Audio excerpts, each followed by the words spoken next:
বন্ধুরা, ক্রিসমাস তো এসেই গেল। আর তোমরা কম বেশি জানো যে আমি একজন কেক বেকার।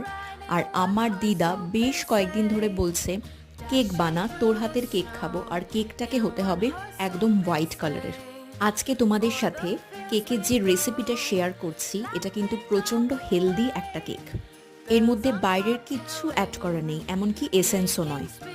দুটো ডিম ফেটিয়ে নিয়ে তার মধ্যে 1 পিঞ্চ মতো সল্ট, ছোট কাপের 1 কাপ সুগার, এটা আপনারা কম বেশি করতে পারেন, আর 4টে এলাচ গুঁড়ো করে নিয়েছিলাম, এলাচের গুঁড়ো, ছোট কাপের 1/2 কাপ তেল, ছোট কাপের 1 কাপ ময়দা, আর সাথে 1 পিঞ্চ মতো বেকিং সোডা আর 1 টেবিল স্পুন মতো বেকিং পাউডার।